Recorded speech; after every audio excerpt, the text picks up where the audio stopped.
안녕하세요. 저는 식당을 운영하고 있는 50대 여성입니다. 이 나이에 이런 사연을 쓰게 될 줄은 정말 몰랐네요. 살다 보면 별일이 다 있다고들 하잖아요. 저도 그렇게 생각했거든요. 친정 어머니가 살아계실 때 저한테 입버릇처럼 하던 말씀이 있었어요. 사람 속은 열길 물속보다 깊다. 어릴 땐 그 말이 무슨 뜻인지 잘 몰랐어요. 그냥 어른들이 하는 말이려니 했죠. 그런데 50이 넘은 나이에서야 그 말을 온몸으로 깨닫게 된 사건을 겪었습니다. 제가 이 사연을 쓰게 된 건 혹시라도 저처럼 갑자기 믿었던 사람을 의심하게 된 분이 계실까봐 꼭 알려드리고 싶어서예요. 의심이 시작되면 모든 게 증거로 보이잖아요. 그런데요, 그 의심을 끝까지 파헤쳤을 때 예상 못한 진실이 기다리고 있을 수도 있어요. 제가 그랬거든요. 그러면 이제부터 제 이야기를 시작해 볼게요. 저는 24살에 첫 결혼을 했어요. 그때는 뭣도 모르고 결혼했죠.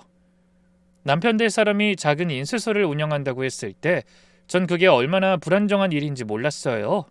그냥 사장님이라는 말이 듣기 좋았고 저보다 3살 많은 그 사람이 듬직해 보였거든요. 결혼하고 2년 만에 딸이 태어났어요. 우리 애를 처음 안았을 때의 기분은 아직도 잊을 수가 없어요. 그런데 그 행복은 오래가지 않았죠. 남편의 인쇄소가 점점 기울기 시작했거든요. 무리하게 기계를 들여놓은 게 화근이 됐어요. 빚이 눈덩이처럼 불어났죠. 처음에 빚쟁이가 집에 찾아왔을 때 저는 아기를 안고서 부들부들 떨었어요. 그런데 그때부터 남편은 모든 걸 놓고 점점 술에 의지하기 시작했죠. 여보, 우리 어떡해? 응? 해결할 방법을 찾아봐야지. 제가 아무리 물어봐도 남편은 대답을 안 했어요. 그냥 술만 마시고 한숨만 쉬었죠. 아, 시끄러. 나도 모르겠다고. 그 사람이 그렇게 무너져가는 걸 보면서 저는 무력감을 느꼈어요. 뭘 해도 상황은 나아지지 않았고 아기는 매일 울어대고 빚쟁이는 계속 찾아오고 정말 지옥이 따로 없었어요. 그러다 어느 날 딸이 5살 때였는데 눈을 떠보니 남편이 없더라고요. 대신 식탁 위에 종이 한 장이 놓여 있었죠. 다시 보니 이혼 서류였어요. 미안하다. 나는 자격이 없다. 잘 살아라. 딱 한 줄. 정말 그게 전부였어요. 전화도 안 받고 연락도 안 되고 남편이란 사람은 하루아침에 그렇게 사라져 버렸어요. 이상하게 분노보다 허탈함이 먼저 왔죠. 그리고 뒤이어 밀려온 건 자책이었어요. 내가 사람을 잘못 봤구나. 그때 남편의 빚이 3천만 원이었어요. 그 돈을 갚기 위해 아기를 친정엄마에게 맡기고 식당 주방 보조로 들어갔죠. 새벽 5시에 일어나 밤 10시까지 일했어요. 손이 트고 허리가 아프고 다리가 퉁퉁 부어도 쉴 수가 없었어요. 그렇게 10년을 꼬박 일했죠. 그리고 37살이 되던 해 드디어 제 가게를 차렸죠. 혼자 식당을 운영하면서 딸을 키우는 게 쉽진 않았어요. 아침에 일어나면 새벽까지 가게 나가서 밑반찬 준비하고 점심 장사 끝나면 잠깐 눈 붙이고 저녁 장사 마무리하고 집에 오면 밤 10시, 11시였거든요. 딸아이는 학교 끝나면 가게로 와서 숙제하고 밥 먹고 구석에서 잠들곤 했어요. 그런 모습을 보면서 너무 미안했어요. 다른 애들처럼 학원을 보내주지도 못하고 주말에 놀이공원 한번 데려가지도 못하고 저 때문에 일찍 철이 들어버린 아이가 불쌍하기도 하고 고맙기도 하고 참 복잡한 감정이 밀려왔죠. 딸을 혼자 키우다 보니 주변에서 재혼 권유가 없진 않았어요. 친정어머니도 동네 사람들도 젊은 나이에 혼자 고생하지 말고 좋은 사람 만나라고 했거든요. 그런데 막상 누군가를 만나려고 하면 절 버리고 간 남편 생각이 나면서 벽이 생기더라고요. 한 번 되었으면 됐지 뭘 또 해. 전 이제 남자라면 지겨워요. 그렇게 모든 제안을 거절하고 살았어요. 그냥 딸만 잘 키우면 된다. 그게 내 인생이다. 그렇게 마음먹고 살았죠. 어느 날 딸이 퇴근하고 들러서 같이 저녁을 먹다가 물었어요.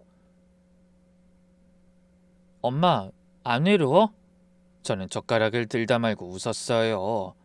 익숙해. 외롭기는.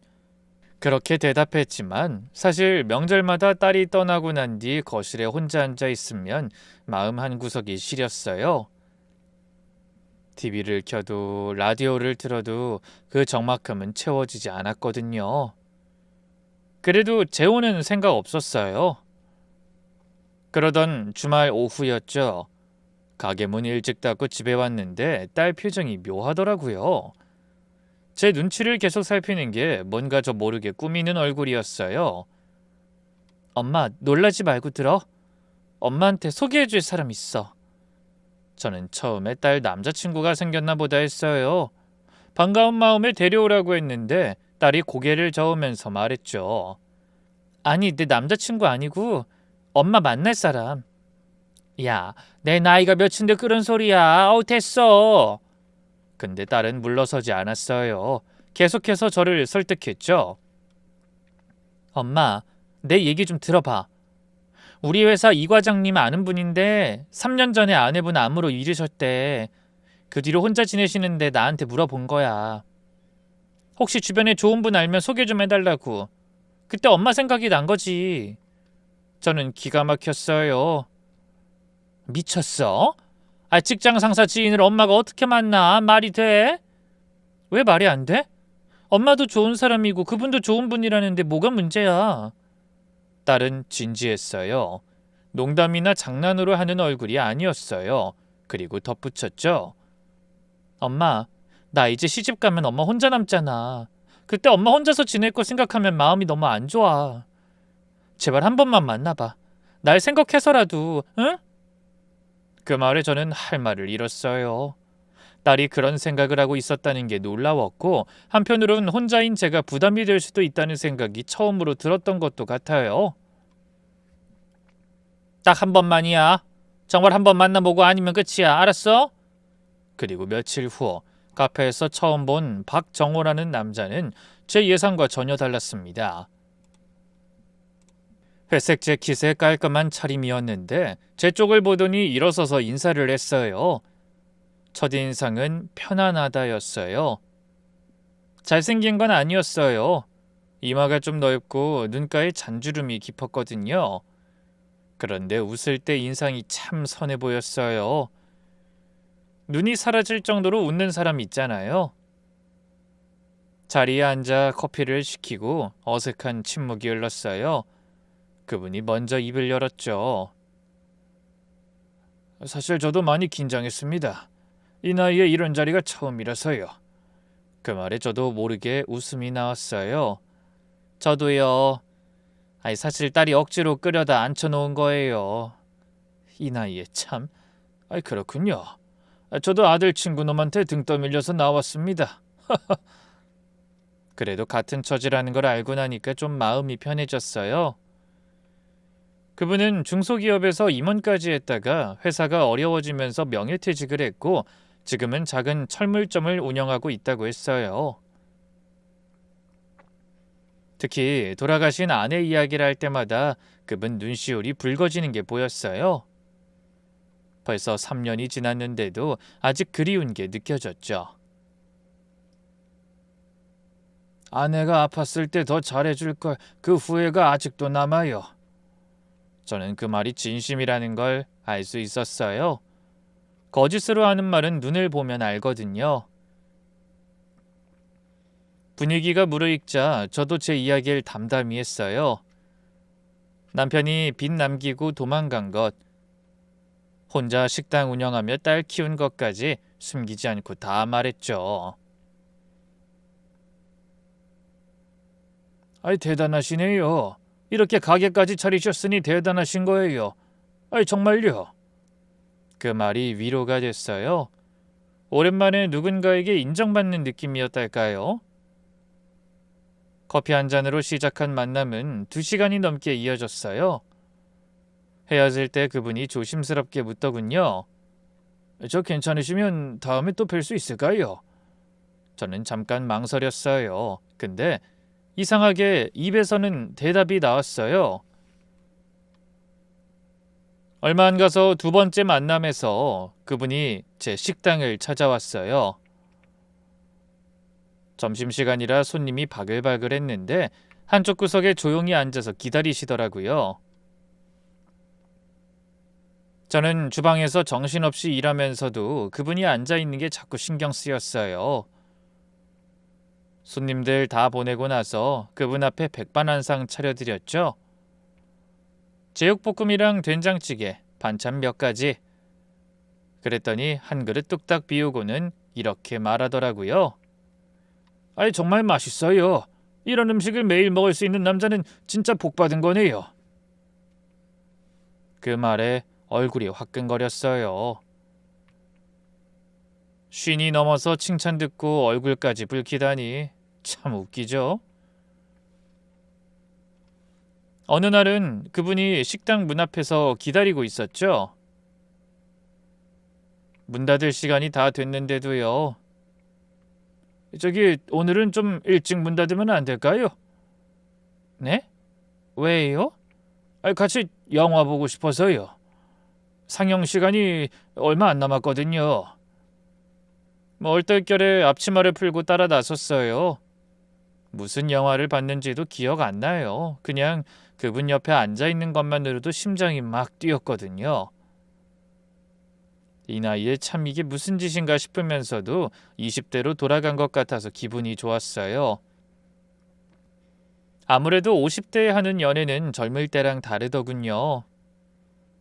조심스럽고 느리고 그래서 더 소중했어요.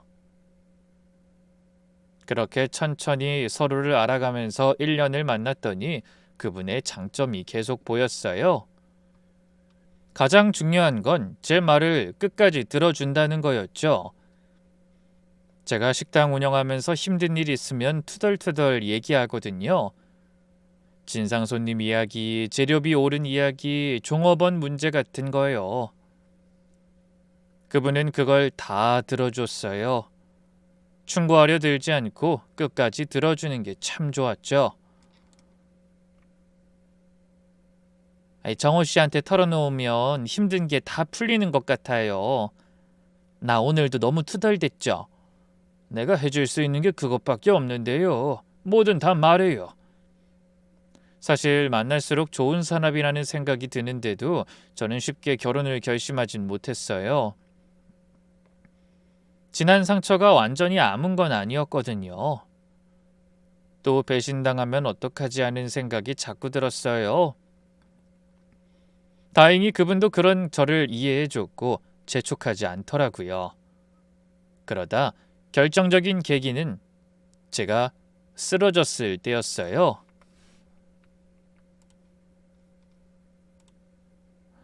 어느 날 점심 장사 중에 갑자기 어지럽더니 눈앞이 깜깜해지면서 쓰러졌어요.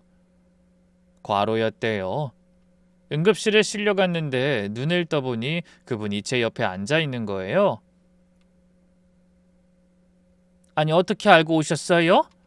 유진이한테 연락받고 바로 왔어요. 새벽부터 여기 있었어요. 그분 얼굴도 많이 지쳐 보였어요. 밤새 잠을 못 잔 게 티가 다 났죠. 눈도 충혈되어 있고 수염도 지저분하게 나 있고요. 그런데도 제 손을 꼭 잡고 놓지 않았어요. 이제 좀 쉬어요, 제발. 혼자 다 하려고 하지 말고. 나도 있잖아요. 순간 그 말을 듣는데 눈물이 나왔어요. 20년 동안 혼자 버티면서 다 괜찮다고, 나 혼자 할 수 있다고 생각했는데 그 말 한마디에 뭔가 무너지는 것 같았어요. 그날 병실에서 처음으로 이런 생각을 했어요. 이 사람이라면 괜찮을 것 같다. 얼마 뒤 결혼은 조촐하게 올렸어요. 가족과 가까운 지인 20명만 모아서 작은 레스토랑에서 식사를 대접했어요. 웨딩드레스 대신 한복을 입었고 축의금도 사양했어요. 그냥 와서 밥만 드시고 축하해 주시면 된다고요. 딸이 축사를 했어요. 앞에 서더니 종이를 꺼내들고 읽기 시작했는데 목소리가 떨리더라고요. 엄마, 그동안 나 키우느라 정말 고생 많았어요. 엄마 이제 좀 행복해도 돼. 아니, 행복해야 해. 그리고 우리 엄마 잘 부탁드려요. 정말 행복하게 해주세요. 저는 딸 앞에서 처음으로 눈물을 보였어요. 참으려고 했는데 딸이 울먹이는 얼굴을 보니까 저도 모르게 눈물이 흐르더군요. 그때 정호 씨, 아니 남편이 제 손을 잡았어요. 남편도 눈시울이 붉어져 있었죠. 신혼여행은 나중에 가기로 했어요. 제 식당 대출이 아직 조금 남아 있었고 남편 가게도 자리 비우기가 쉽지 않았거든요. 그래서 일단 결혼식만 올리고 신혼여행은 상황을 더 보기로 했죠. 그렇게 결혼하고 우리는 같이 살기 시작했어요. 남편이 제 식당 일을 도와주면서요. 어색할 줄 알았는데 누군가와 같이 사니까 좋더라고요. 아침에 눈 뜨면 옆에 사람이 있고 밥 먹을 때 마주보는 얼굴이 있고 밤에 TV 볼 때 옆에 앉아있는 사람이 있고 그게 이렇게 좋은 건 줄 몰랐네요. 결혼 후 6개월 정도 지났을 때 드디어 상황이 정리됐어요. 식당 대출도 거의 갚았고 철물점은 직원에게 맡겨도 문제없이 잘 돌아갔거든요. 그때 남편이 말했어요. 우리 이제 신혼여행 갈까? 어디로? 베트남 다낭 어때? 바다도 있고 맛있는 곳도 많다던데.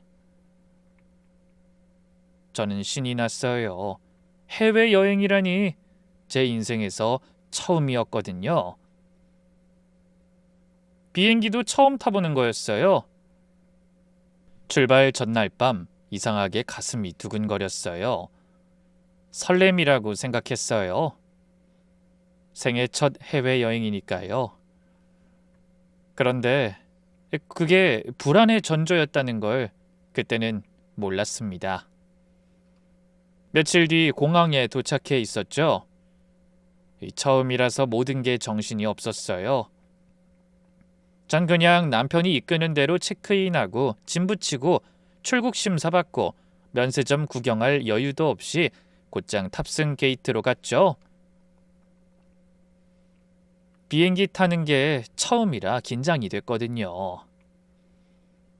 좌석은 창가랑 가운데 통로석 3개가 나란히 붙은 구조였는데 남편이 창가에 제가 가운데 붙어서 앉았어요. 통로 쪽 자리는 비어 있었어요.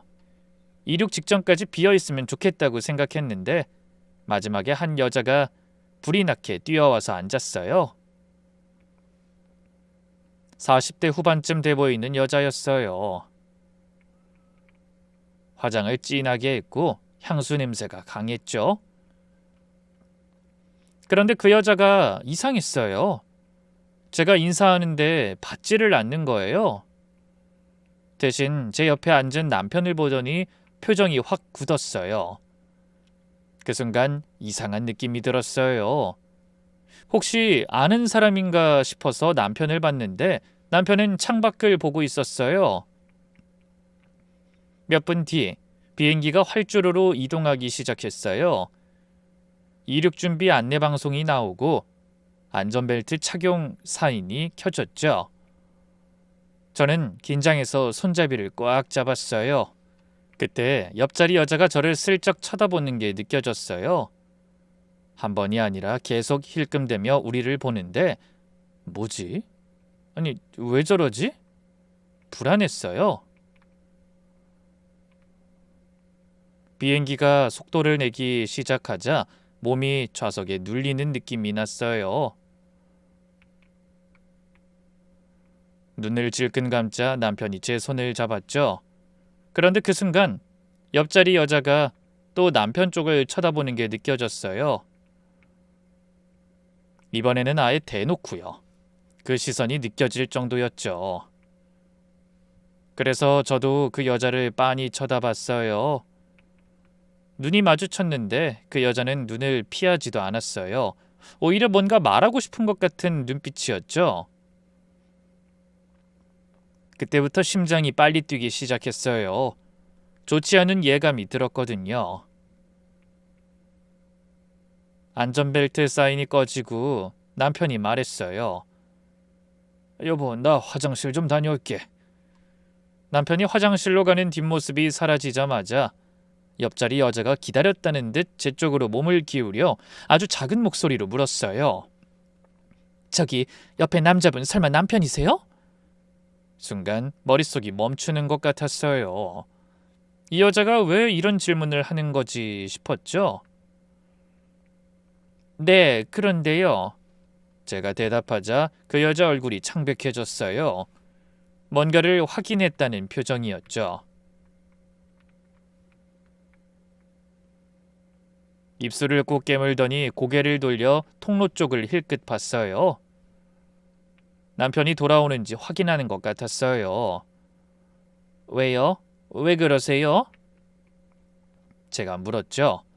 어느새 제 목소리도 떨리고 있었죠.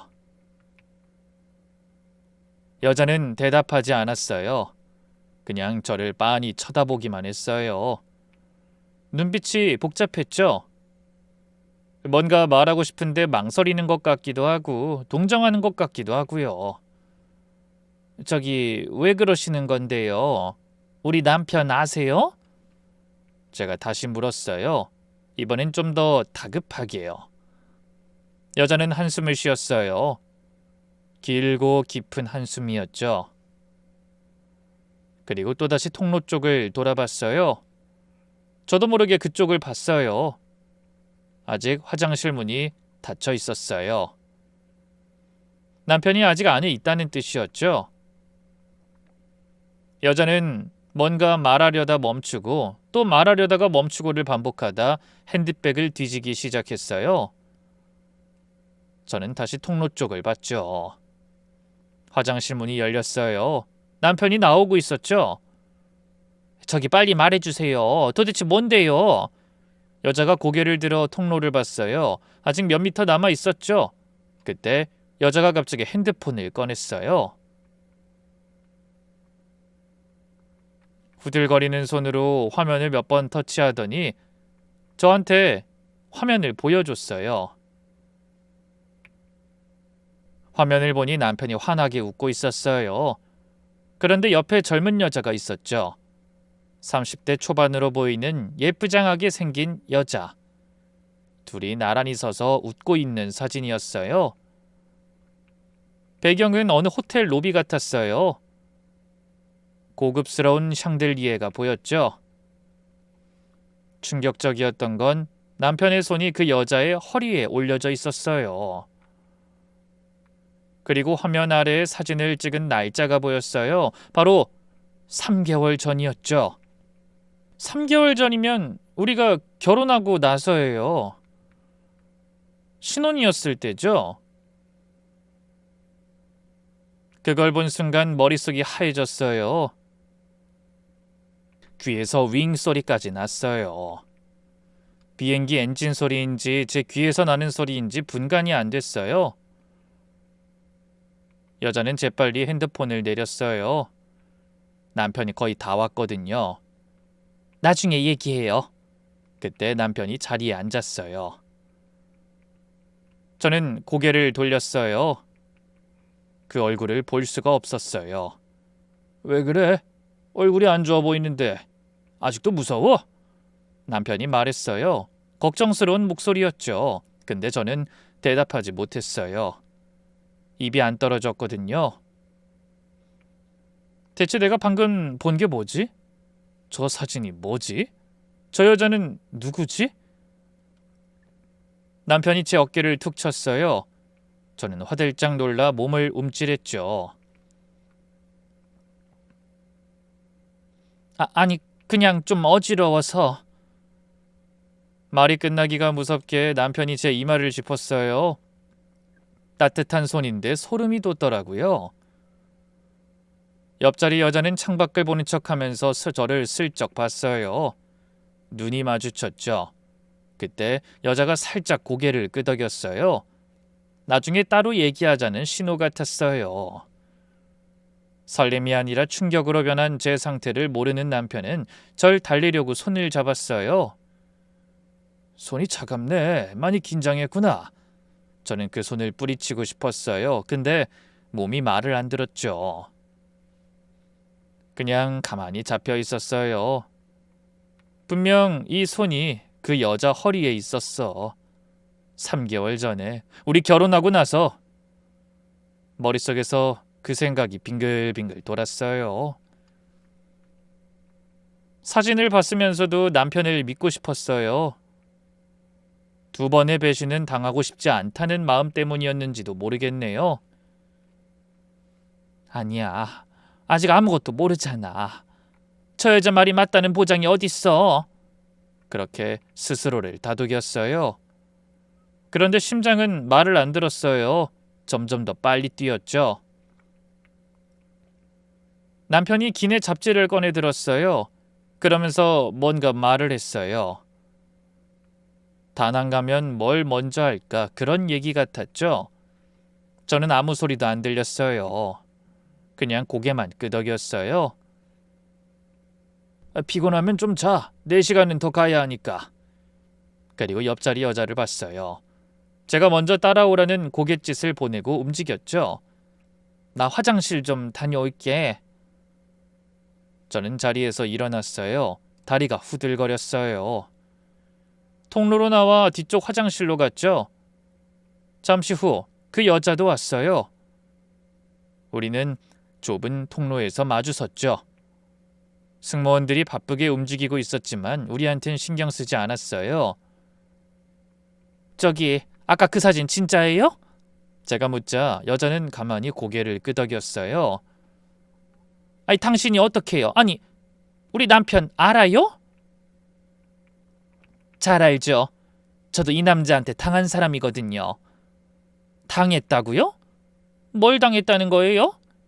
이 남자 여러 여자한테 접근해서 돈 뜯어내는 사람이에요. 투자 모임이라고 해서 사람을 모으고 돈 받아서 튀는. 저도 3천만 원 빌려줬다가 못 받았어요.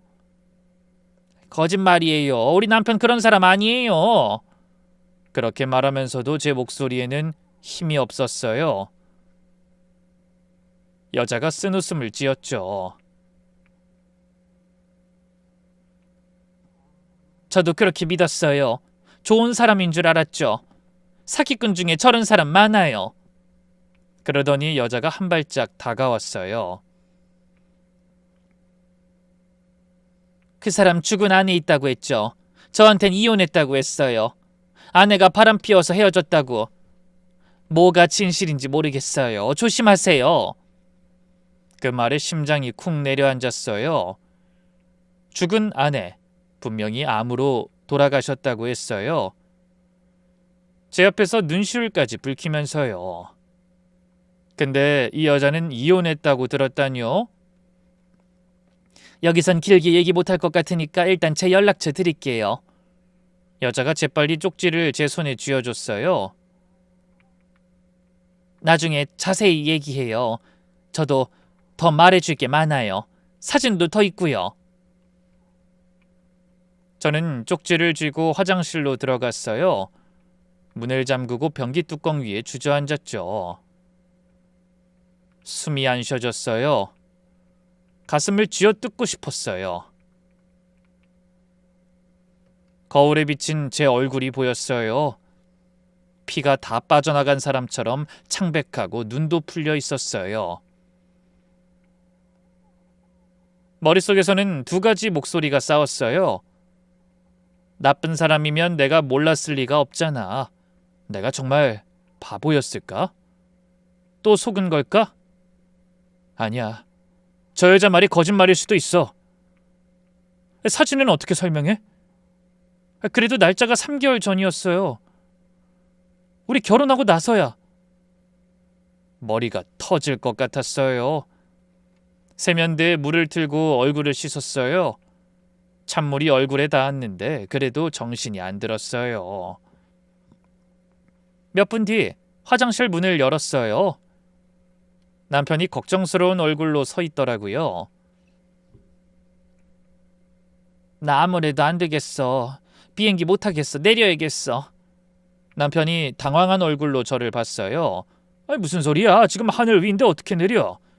몰라. 나 진짜 못 타겠어. 죽을 것 같아. 저는 승무원을 불렀어요. 손이 떨리고 눈앞이 흐려지고 숨이 가빠졌어요. 그건 연기가 아니었어요. 진짜로 쓰러질 것 같았거든요. 승무원이 달려왔어요. 제 상태를 보더니 기장에게 연락했죠. 다행히 이륙 직후라서 회항이 가능하다고 했어요. 결국 비행기가 방향을 틀었어요. 남편이 계속 뭐라고 했는데 저는 아무 소리도 들리지 않았어요. 그냥 머릿속에 그 사진만 선명하게 떠 있었죠. 환하게 웃고 있는 남편과 젊은 여자. 1시간 정도 지나 비행기가 다시 인천공항에 착륙했어요.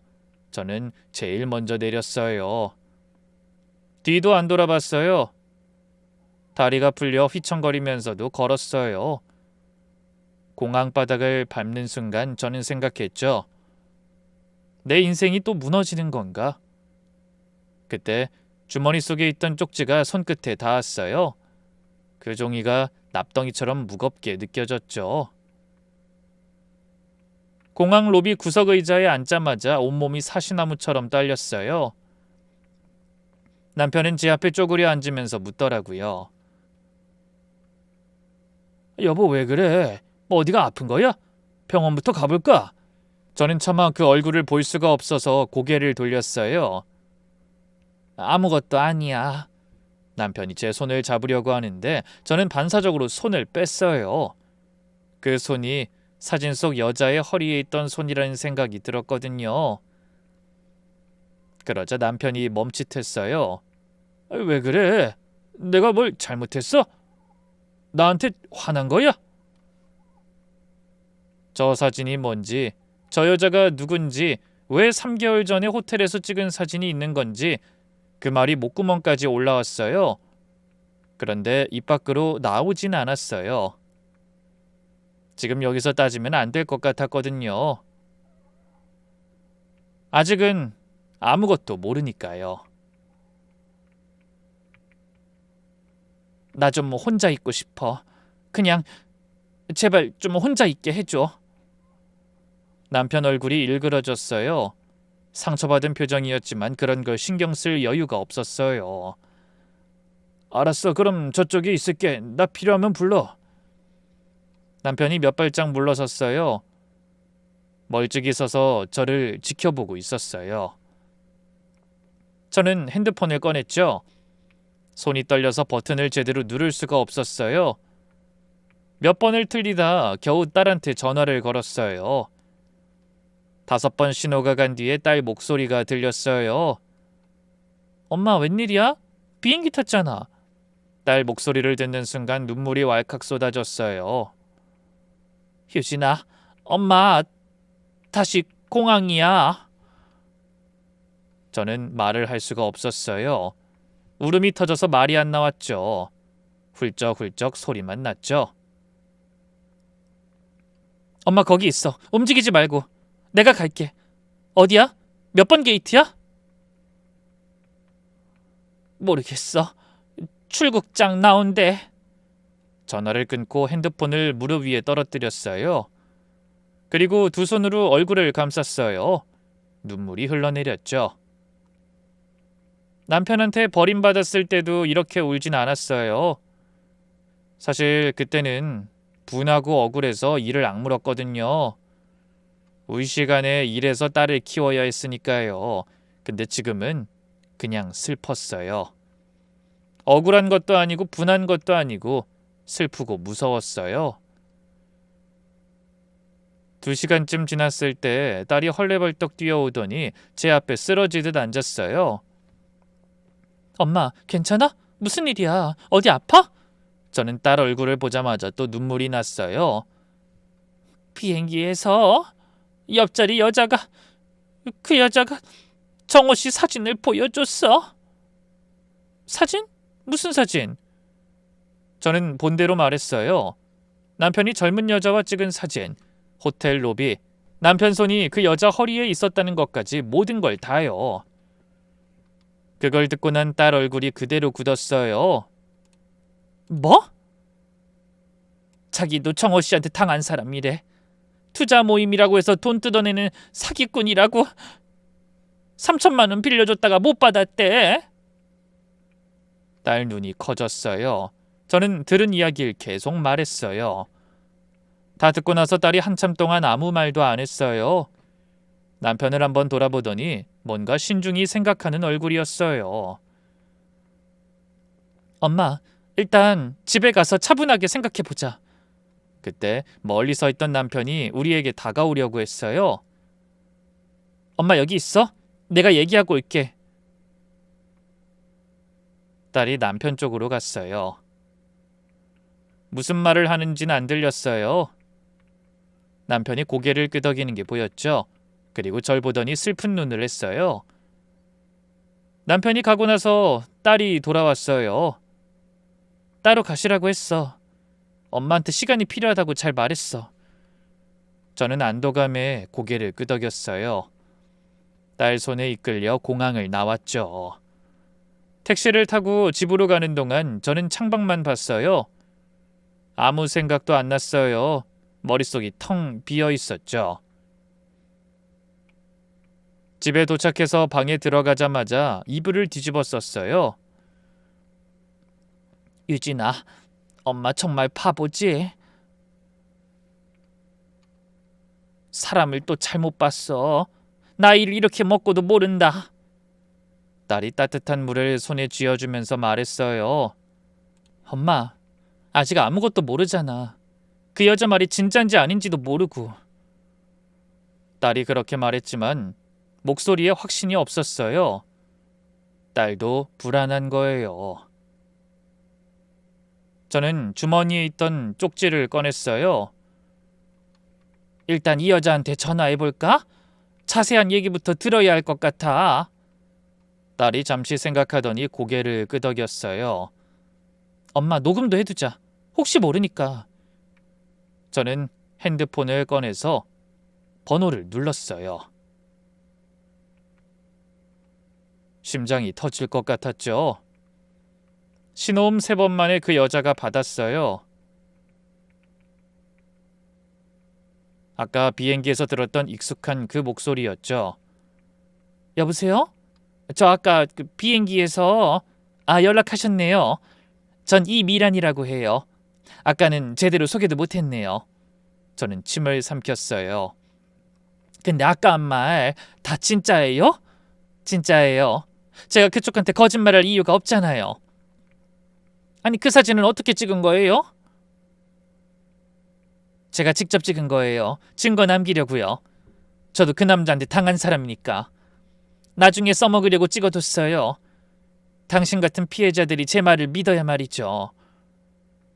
저는 딸을 봤어요. 딸이 고개를 끄덕였어요. 계속 물어보라는 뜻이었죠. 그러니까 우리 남편이 진짜 여러 여자한테 접근해서 돈 뜯는 사기꾼이라는 거죠? 전화기 너머로 한숨 소리가 들렸어요. 네, 저도 처음엔 안 믿었어요. 그런데요, 그게 다 연기였어요. 그 사람 투자 모임을 한다고 했어요.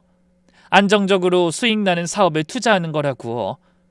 자기한테 3천만 원만 맡기면 1년에 500만 원씩 수익금 준다고 해서 맡겼죠. 바보처럼. 처음 몇 달은 정말 돈이 들어왔어요. 그러니까 더 믿게 됐죠. 근데 어느 날부터 연락이 안 되기 시작했어요. 근데 우리 남편은 지금 저랑 같이 살고 있어요. 도망간 적도 없고요. 돈 뜯을 게 있으니까 아직 안 간 거겠죠. 설마 나는 다르다 그렇게 믿고 싶은 건 아니죠? 사기꾼이 갑자기 착한 사람이 될 리가 없잖아요. 그 말이 칼처럼 꽂혔어요. 순간 방 안이 조용해졌죠. 저도 딸도 한참 동안 아무 말도 안 했어요. 뒤에 딸이 먼저 입을 열었어요. 평소와 다르게 신중하고 단호한 목소리였죠. 엄마, 일단 충동적으로 판단하지 마. 한쪽 말만 듣고 결정하면 안 돼. 사진만 보고 모든 걸 판단할 수는 없어.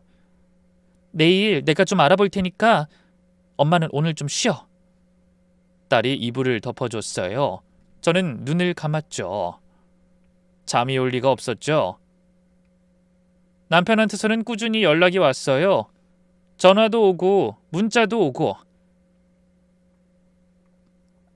여보, 무슨 일인지 모르겠지만 얘기 좀 하자. 내가 뭘 잘못했으면 말해줘. 고칠게. 그 문자를 보는데 마음이 복잡했어요. 저렇게 기다린다고 하는 사람이 나쁜 사람일까? 사기꾼이 저렇게 참을성이 있을까? 근데 또 생각해보면 사기꾼이니까 저렇게 참는 거 아닐까 싶었죠. 저는 끝내 대답하지 않았어요. 뭐라고 해야 할지 몰랐거든요. 어느 쪽이든 그땐 남편이 무서웠어요. 그래서 그냥 피했어요. 어느 날 저녁, 딸이 심각한 얼굴로 말했어요. 엄마, 아저씨 통장이 좀 이상해. 매달 200만 원씩 어디론가 나가고 있어. 200만 원? 어디로? 모르겠어. 개인 계좌인데 누구 건진 못 알아냈어. 거기까진 찾기가 힘들다네. 200만 원이면 적은 돈이 아니었어요. 매달 그 돈이 어디로 가는 거였을까요? 생활비 빼고도 200만 원이 매달 나가는 거야? 꾸준히. 그것도 3년 넘게. 저는 가슴이 철렁했어요. 다른 여자한테 주는 걸까? 아니면 정말 투자 사기인가? 딸도 풀리지 않는 숙제를 떠하는 것처럼 한숨을 쉬었어요. 엄마, 솔직히 나도 모르겠어. 아저씨가 어떤 사람인지. 근데 한 가진 확실해. 아저씨한테 직접 물어봐야 해. 이런 문제는 피하기만 하면 절대 답 안 나와. 대놓고 물어보라고? 정말 당신이 사기꾼이냐고 물어봐? 그 사진 뭐냐고. 이 여자 아냐고. 통장에서 나가는 돈은 또 뭐냐고. 다 물어봐. 저는 고개를 저었어요. 자신이 없었거든요. 못해. 무서워. 그러다 또 배신당하는 거면. 딸이 제 손을 잡았어요. 엄마, 그렇게 평생 피하면서 살 거야? 알아야 그 다음을 생각하지. 딸 말이 맞았어요. 사실 답은 다 알고 있었어요. 근데 용기가 안 났죠. 조금만 더 시간을 줘. 어느 날 밤 딸 표정이 평소와 달랐어요. 뭔가 발견한 사람 같은 얼굴이었어요. 엄마, 나 이상한 거 발견했어. 뭔데? 딸이 소파에 앉았어요. 엄마한테 번호 준 그 여자 말이야. 계속 찜찜해서 더 파봤거든? 이 여자 비행기에서 우연히 만났다고 했잖아. 근데 그게 진짜 우연이었을까? 생각해봐. 같은 비행기, 같은 날, 같은 시간, 심지어 바로 옆자리. 이게 다 우연이라고? 딸 이야기를 곰곰이 생각해봤어요. 딸 말대로 너무 우연이긴 했어요. 그러게. 근데 어떻게 알고 온 걸까? 우리가 그 비행기 탄다는 걸. 그러니까 그걸 알려면 일정을 다 알아야 하잖아. 왜 그렇게까지 하는데? 딸이 핸드폰에서 젊은 여자 계정을 보여줬어요. 그리고 이것 봐. 그 여자가 보낸 사진. 아저씨랑 젊은 여자 찍은 사진 있잖아. 어딘가 익숙하다 싶어서 보니까 이 여자 조카야.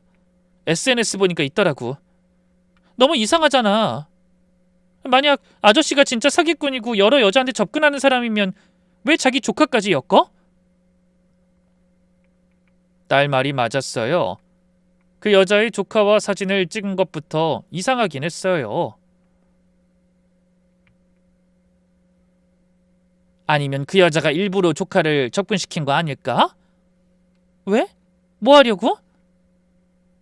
일주일이 지났지만 저는 여전히 답을 못 찾고 있었어요. 그 여자의 행동도 수상하긴 했지만 그렇다고 남편이 결백한 건지는 여전히 모르겠었어요. 딸은 매일 와서 이것저것 알아봐 줬어요. 그런데 한계가 있었어요. 우리가 알아낼 수 있는 건 별로 없었거든요. 그날도 저녁 때쯤 딸이 왔어요. 근데 표정이 이상했어요. 엄마, 나 오늘 이상한 전화 받았어. 이상한 전화? 누구한테? 아저씨 옛날 회사 동료라는데 아저씨 얘기하고 싶대. 직접 만나서. 근데 뭔가 중요한 것 같았어. 목소리가 심각했거든. 저는 고민했어요. 남편의 옛 동료라는 사람을 만나야 하나? 근데 그 사람이 대체 뭘 알고 있는 거지 싶었어요. 괜히 남편의 행동을 막아주려는 건 아닐까 싶기도 했죠. 엄마가 결정해. 근데 만나보는 게 어떨까? 우리가 알 수 있는 건 한계가 있잖아. 딸 말이 맞았어요. 이대로 가만히 있어봐야 답이 안 나왔거든요. 다음날 오후 딸과 함께 약속 장소로 갔어요. 사실 혼자 가기도 무서웠거든요. 카페에 들어서니 창가 자리에 남자가 앉아 있었어요. 60대 중반쯤 돼 보이는 머리가 반백인 남자였어요. 정장을 입고 있었는데 꽤 고급스러워 보였어요. 김영수입니다. 정호 선배하고 회사 같이 다녔던 후배예요. 자리에 앉았어요. 어색한 침묵이 흐르자 김 전무가 먼저 입을 열었죠. 갑자기 연락드려서 죄송해요. 근데 정호 선배가 걱정돼서요. 걱정이요? 왜요? 최근에 연락이 안 돼요. 전화도 안 받고 문자도 안 읽고 원래 그런 사람이 아닌데. 저는 말을 아꼈어요. 지금 집에도 못 들어오고 있다는 걸 말해야 할지 망설여졌죠. 분위기를 깨고 딸이 핸드폰을 꺼내 그 여자가 보내온 사진을 보여줬어요. 혹시 이 사람 아세요? 이미란이라고 하던데. 김전무 얼굴이 굳었어요. 사진을 한참 보더니 깊은 한숨을 쉬었어요. 알죠. 알고 말고요. 이 여자분 남편이 우리 때문에 돌아가셨거든요. 저는 숨을 멈췄어요. 아니 그게 무슨 말이에요? 김 전무가 커피를 한 모금 마셨어요. 뭔가 마음을 다잡는 것 같았어요. 정우 선배가 예전에 다니던 회사, 거기가 10년 전에 부도가 났어요. 그때 하청업체들이 많이 피해를 봤어요. 받을 돈 못 받고 망한 데가 한두 군데가 아니에요. 그중 하나가 이분 남편 회사예요. 그 충격으로 스스로 목숨을 끊었다고 들었어요. 저는 딸을 봤어요. 우리는 둘 다 말을 잃었죠. 선배가 그 결정에 관여했어요. 하청업체들한테 돈 못 준다는 결정에 사실 이사회에서 결정한 거지만 그 당시엔 임원이었으니까. 몇 년 전에 저도 이 여자분한테 협박 비슷한 걸 받은 적 있어요.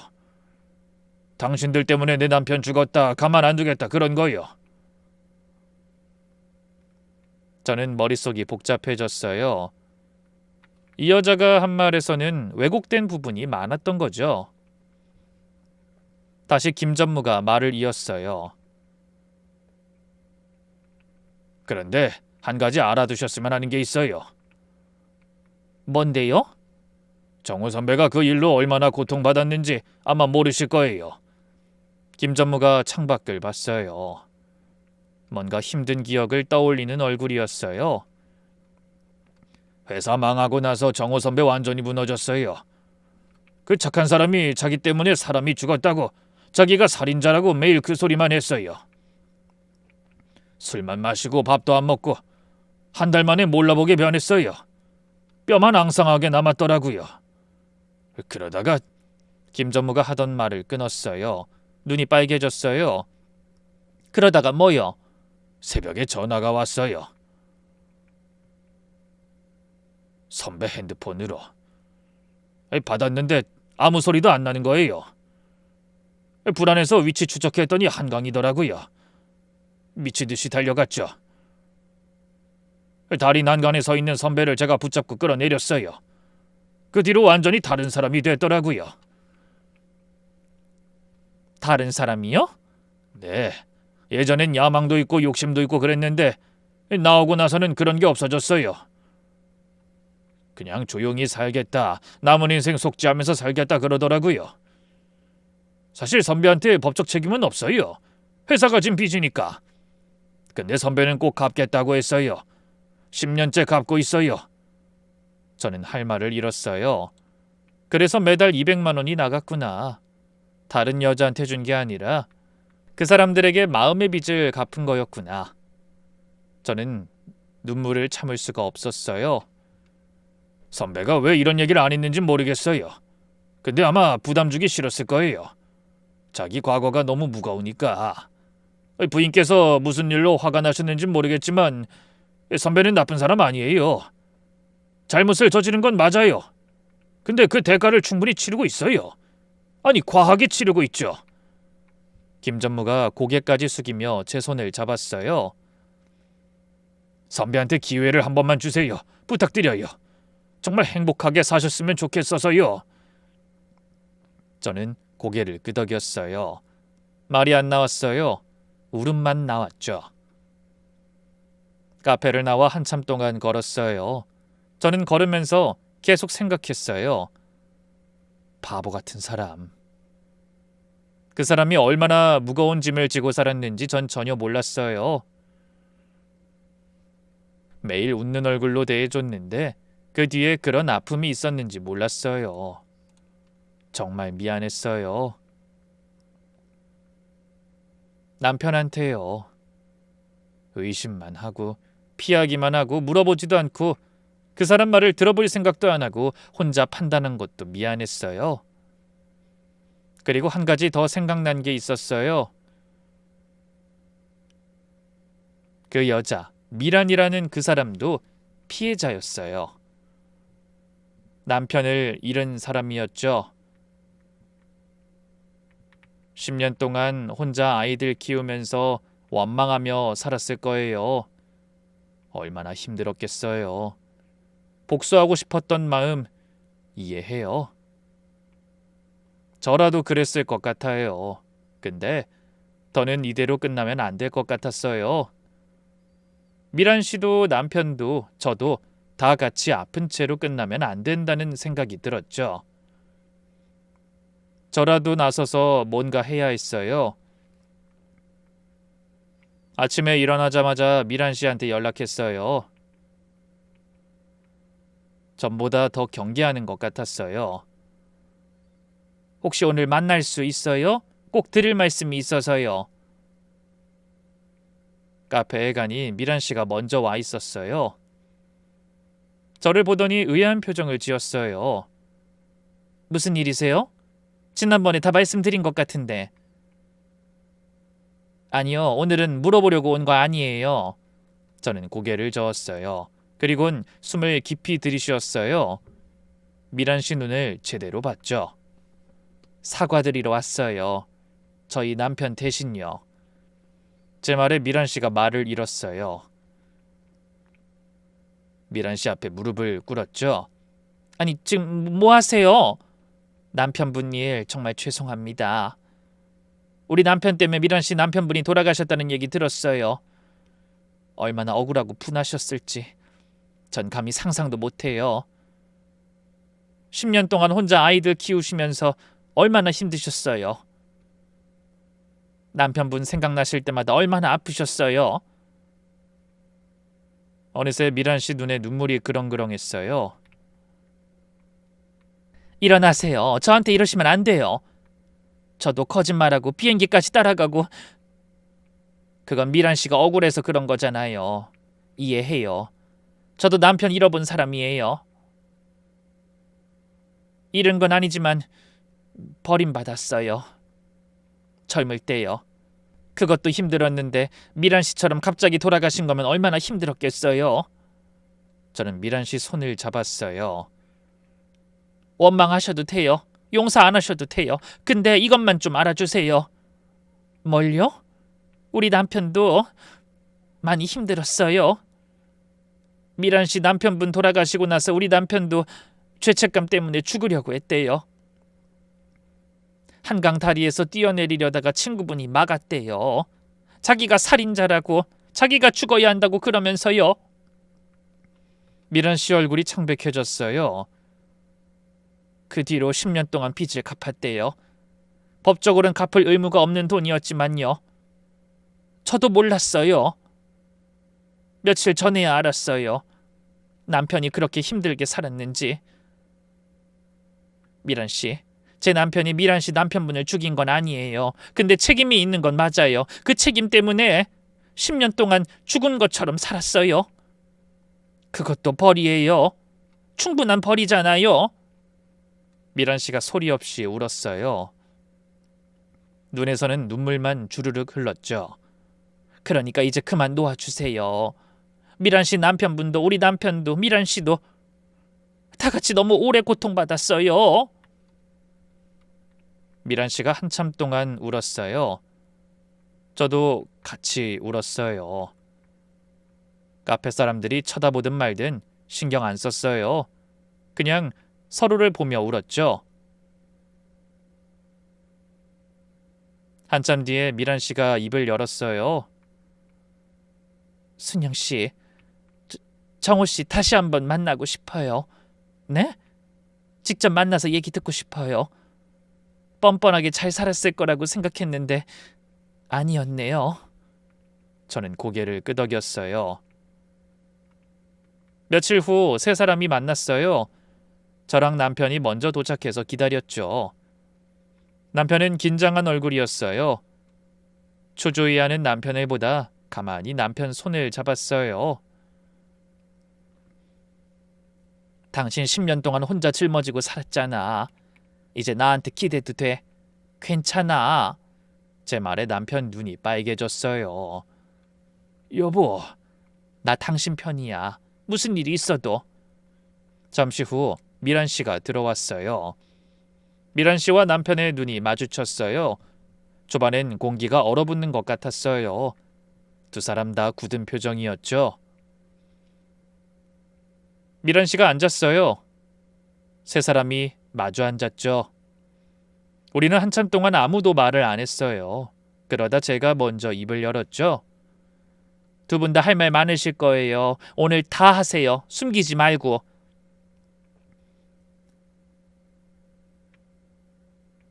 미란 씨, 남편분 일 정말 죄송합니다. 남편이 자리에서 일어났어요. 그리고 미란 씨 앞에 무릎을 꿇었죠. 뭐 하세요? 일어나세요. 두 분 다 왜 이러세요? 미란 씨 목소리가 떨렸어요. 남편이 고개를 깊이 숙였어요. 제가 다른 결정을 했으면, 제가 더 노력했으면 남편분이 살아계셨을 수도 있어요. 그 생각을 10년 동안 했어요. 하루도 빠짐없이요. 그래서 죽으려고도 했어요. 제가 죽으면 남편분이 용서해 주실까 싶어서. 근데 그건 비겁한 거더라고요. 죽는 건 너무 쉬운 거고 살면서 속지 않은 게 진짜 벌이더라고요. 10년 동안 빚 갚고 남편분 길마다 절에 가서 빌고 그렇게 살았어요. 그래도 부족한 거 너무 잘 압니다. 제가 해드릴 수 없는 게 이것뿐이라는 것도요. 미란 씨가 울었어요. 참고 참다가 결국 터진 것처럼 소리내서 울었어요. 왜 진작 이렇게 안 했어요? 미란 씨 입술이 떨렸어요. 알았으면 저도 이렇게까지 원망 안 했을 거예요. 왜 숨었어요? 왜 도망갔어요? 죄송합니다. 솔직히 미란 씨 얼굴 볼 용기가 없었어요. 남편도 서럽게 눈물을 흘리며 아이처럼 울었어요. 저는 두 사람을 보면서 생각했어요. 10년이에요. 10년 동안 이 두 사람이 각자 고통받았어요.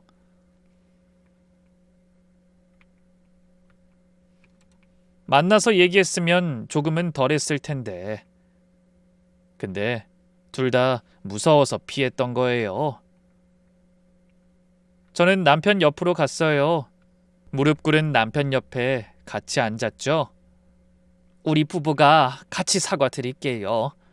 저도 앞으로 살면서 아내로서 같이 책임질게요. 남편이 저를 봤어요. 눈이 커졌죠. 여보, 뭐 하는 거야? 당신은 잘못한 것도 없는데 일어나. 당신 잘못은 내 잘못이야. 우리 부부잖아. 저는 미란 씨를 봤어요. 이미 미란 씨는 어깨가 들썩거릴 정도로 울고 있었죠. 그리고 한참 뒤에 입을 열었어요. 원망은 절대 안 사라져요. 그리고 용서도 지금은 못하겠어요. 네, 다 알아요. 근데 미란 씨가 눈물을 닦았어요. 더 이상 복수는 안 할게요. 지쳤어요. 10년 동안 원망하면서 사느라 너무 지쳤어요. 미란 씨가 저를 봤어요. 순영 씨 참 좋은 분이네요. 근데 우리 다시 안 만났으면 좋겠어요. 서로를 위해서요. 저는 고개를 끄덕였어요. 그제야 남편도 자리에서 일어나 마지막 인사를 했죠. 네, 미란 씨도 행복하세요. 이제는요. 미란 씨가 떠나고 저랑 남편만 남았어요. 남편이 제 무릎을 털어주며 물었죠. 왜 같이 무릎 꿇었어? 당신은 잘못한 거 없는데. 저는 남편 얼굴을 봤어요. 당신이 내 남편이니까. 당신 짐은 내 짐이야. 그러니까 혼자 지지 마, 이제는. 그리고 내내 궁금했던 것을 남편에게 물었어요. 남편이 이런 상황에 결혼이란 걸 생각할 사람이 아닌데 저를 택한 이유가 궁금해졌거든요. 당신 나한테 하나만 솔직하게 대답해. 나랑 결혼한 진짜 이유가 뭐야? 진짜 이유? 응. 왜 하필 나였어? 딸이 소개해줬다곤 했지만 안 만날 수도 있었잖아. 남편이 한참 동안 저를 봤어요. 뭔가 말하려다가 멈추고 또 말하려다가 멈추고. 당신 식당 있잖아. 실은 거기서 밥 먹은 적 있어. 회사 망하고 떠들 때. 저는 눈이 커졌어요. 그때 진짜 거지꼴이었어. 돈은 없지, 갈 데는 없지. 그냥 죽고 싶었어.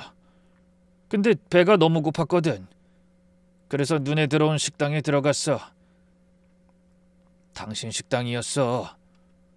백반 시켜서 먹고 계산하려는데 돈이 없었어. 지갑을 열어보니까 1,000원밖에 없는 거야. 창피해서 죽는 줄 알았어. 어쩔 줄 몰라서 쩔쩔매고 있는데 남편이 제 손을 잡았어요. 당신이 그러더라. 그냥 드세요. 나중에 오시면 2배로 갚으세요. 사실 그런 게 저한텐 그냥 일상이었거든요. 돈 없는 손님 가끔 있었거든요. 뭐 큰일도 아니었는데 그때 제가 한 말이 남편을 살린 거나 다름없었다고 하더라고요. 그 말 한마디가 나를 살렸어. 진짜로. 이상하게 힘들 때마다 당신 얼굴이 떠올랐어. 이름도 모르고 어디 사는지도 모르는데 그 얼굴이 떠오르면 좀 힘이 났어. 근데 그걸 왜 이제 말해? 창피했으니까. 그걸로 당신 앞에 앉아 있었던 게. 그리고 나중에 당신 만났을 때 당신이 나 못 알아보더라고. 그래서 말 안 했어. 부끄러운 과거 들추고 싶지 않았어. 저는 남편 손을 꽉 잡았어요. 바보라니까 정말? 응, 나 바보야. 숨기고 속이고 비겁하게 굴고. 그래도 당신 사랑하는 건 진짜야. 그 일이 있고 6개월이 지났어요. 아직도 우린 여느 부부들처럼 같이 살고 있어요. 여전히 아침에 같이 일어나서 장 보러 가고 식당 일하고 저녁에 같이 밥 먹고요. 그리고 남편 빚도 함께 갚아가는 중이에요. 미란 씨는 다시 안 만났어요. 연락도 안 해요. 서로 안 하기로 했으니까요. 근데 한 가지 달라진 게 있어요. 매년 미란 씨 남편 기일에 남편과 여전히 절에 가요. 예전에는 혼자 갔는데 이젠 제가 같이 가죠. 여보 같이 가. 나도 가서 빌고 싶어 그분한테. 그래서 이젠 둘이 가요. 같이 절하고 같이 빌고 돌아옵니다. 딸이 가끔 저에게 물어요. 엄마, 요즘 행복해? 응, 행복해. 다행이다. 그때 진짜 걱정했는데 더 좋아지려고 그랬나 봐. 저도 한 번씩 생각이 나요. 비행기에서 뛰어내리고 싶었던 그때는 진짜 세상이 무너지는 줄 알았어요. 또 배신당했다고, 또 사람을 잘못 봤다고 그렇게 생각했죠. 근데 아니었어요. 진짜 버려야 했던 건 남편이 아니라 제 안에 있던 의심이었어요. 이제 남편의 과거, 남편의 비밀, 남편의 죄책감, 그걸 알고 나니까 오히려 남편을 더 사랑하고 이해하게 됐어요. 그리고 무엇보다 10년 전 제가 무심코 던진 한마디가 누군가의 인생을 바꿨다는 걸 알게 됐어요. 신기하죠? 저한테는 아무것도 아닌 일이었는데 누군가한테는 생과 사의 기로였다니. 그래서 요즘 저는 이렇게 생각해요. 작은 친절이 세상을 바꾼다고요. 내가 기억 못하는 작은 일이 어딘가에선 누군가를 살리고 있을 수도 있다고요. 우리 나이쯤 되면 누구나 숨기고 싶은 과거가 하나씩은 있잖아요. 말 못할 비밀도 있고 부끄러운 기억도 있고. 완벽한 사람은 없어요. 중요한 건 그 과거가 아니라 지금 이 순간 누구 손을 잡고 있느냐인 것 같아요. 저는 지금 남편 손을 잡고 있어요. 그리고 앞으로도 그럴 거예요. 여러분도 부부 사이에 의심 가는 일이 있더라도 서로를 믿고 답을 찾아가셨으면 좋겠네요. 감사합니다.